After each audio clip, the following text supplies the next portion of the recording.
नमस्कार मित्रांनो, आज मी बोलणार आहे रानटी या मराठी चित्रपटाबद्दल। तुम्हा सगळ्यांचं माझ्या चॅनलमध्ये पुन्हा एकदा स्वागत। जर का तुम्ही चॅनलला सबस्क्राइब केलं नसेल तर लगेच करा आणि नोटिफिकेशनसाठी बेल आयकॉनवर क्लिक करा।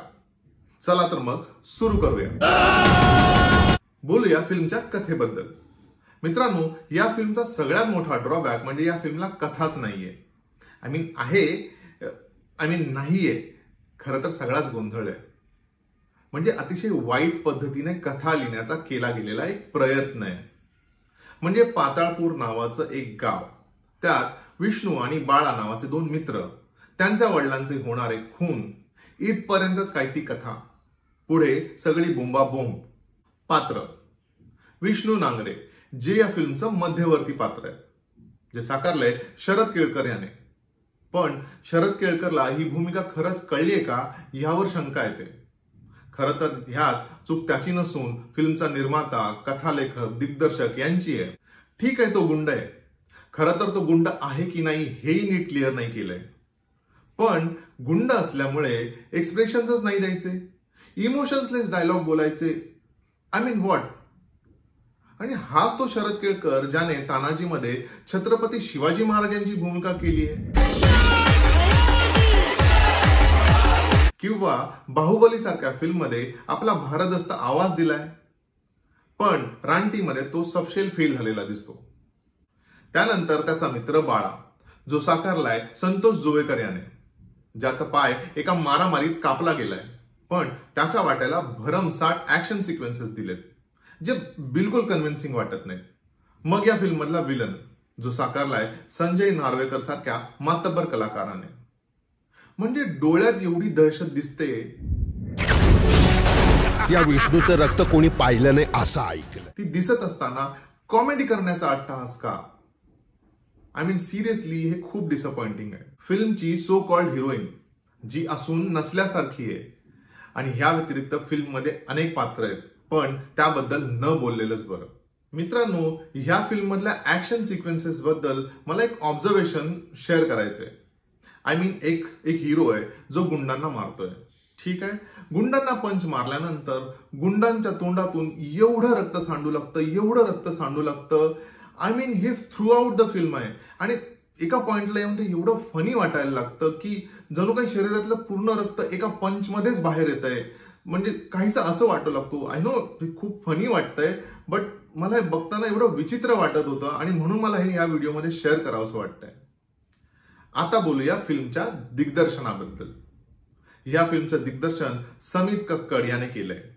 त्याने याआधी हाफ तिकीट, 36 गुण सारखे सिनेमे केलेत, पण ऑनेस्टली मी त्याचा ह्यापूर्वीचा एकही सिनेमा पाहिलेला नाही। आणि रानटी पाहिल्यानंतर मला खरंच मी याआधी त्याचे सिनेमे पाहिले नाहीत याबद्दल बरं वाटलं। मित्रांनो, स्टायलिश सीन करणे, ब्युटी शॉट्स घेणे, उत्तम एडिटिंग करणे म्हणजे दिग्दर्शन नव्हे। आणि रानटी या फिल्म मध्ये दिग्दर्शक समीप कक्कड याच मध्ये अडकलेला दिसतो। फिल्म मध्ये अनेक स्टॉक शॉट्स आहेत। आता त्यावर दिग्दर्शकाने आक्षेप का नाही घेतला हा खरंच मोठा प्रश्न आहे। बरं, कॅरेक्टर बिल्डिंग नावाची एक गोष्ट असते, जी प्रेक्षकांना त्या पात्राची, त्या कॅरेक्टरशी एक लिंक करून देते। त्याचा साधा प्रयत्न सुद्धा केलेला दिसत नाही। म्हणजे अनेक पात्रांची नुसती खिचडी करून ठेवलेली आहे। प्रत्येक पात्र स्क्रीनवर येऊन रॅन्डमली काहीतरी करू लागतं। बरं, आणखी एक सांगायचं म्हणजे फिल्मची कथा ही विष्णूच्या नरसिंह या अवताराशी उगाच लिंक करण्याचा प्रयत्न केला गेलाय, जे बिलकुल म्हणजे त्याला काहीच लॉजिक नाहीये। हे असं करून जर का मराठी फिल्मचा ट्रेंड बदलायचा असेल तर मराठी प्रेक्षक हे किती जाणकार आहेत हे आपल्या सगळ्यांनाच ठाऊक आहे। खरं तर दिग्दर्शक समीप कक्कडला आत्ताच्या काळातली एक बोल्ड वेब सिरीज करायची होती, डीपली रूटेड मराठी चित्रपट करायचा होता, साऊथ सारखा स्टायलिश चित्रपट करायचा होता, की बॉलिवूड मधल्या अॅनिमल सारख्या चित्रपटाकडून इन्स्पायर व्हायचं होतं, हे बिलकुल क्लिअर होत नाही। त्यामुळे एक अतिशय वाईट पद्धतीचं दिग्दर्शन आपल्याला पाहायला मिळतं। आता बोलूया फिल्मच्या बीजीएम बद्दल। थ्रू आउट द फिल्म हेच बीजीएम कान फाटेपर्यंत आपल्याला ऐकायला येतं।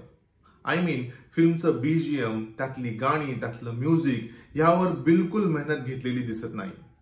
Which is again very disappointing. तर मित्रांनो, ओव्हरऑल सांगायचं झालं तर रानटी हा एक अतिशय वाईट एक्सपिरियन्स होता. मी ह्या आधीच्या काही व्हिडिओजमध्ये मराठी प्रेक्षकांना मराठी फिल्म्स थिएटरमध्ये जाऊन पाहण्याची विनंती केली होती, कारण रिकामे थिएटर्स पाहून मला जेन्युअनली वाईट वाटत होतं. रानटी फिल्म पाहायला गेलो तेव्हा सुद्धा थिएटर रिकामच होतं. थिएटरमध्ये मोजून 6 लोक होते, पण मला जेन्युअनली वाईट नाही वाटत आहे. अगेन कारण माझा एक्सपिरियन्सच वाईट होता. तर माझी तुम्हा प्रेक्षकांना आवर्जून विनंती आहे की तुमचा वेळ आणि पैसा ह्या फिल्मसाठी वाया घालवू नका. आणि मला फिल्मच्या निर्मात्यांना एक निरोप द्यायचा आहे की मराठी प्रेक्षकांना तुम्ही ग्रांटेड न घेता एक दर्जेदार कथानक घेऊन या आणि जाणकार प्रेक्षक नक्कीच मराठी फिल्मकडे वळतील. सो ह्या नोटवर हा व्हिडिओ थांबवूया. तर मित्रांनो, हा होता माझा म्हणजे रवीचा व्ह्यू ऑन रानटी. व्हिडिओ आवडला असेल तर लाईक करा, शेअर करा आणि चॅनलला करा सबस्क्राईब. भेटूया लवकरच. तोपर्यंत स्टे ट्यून्ड.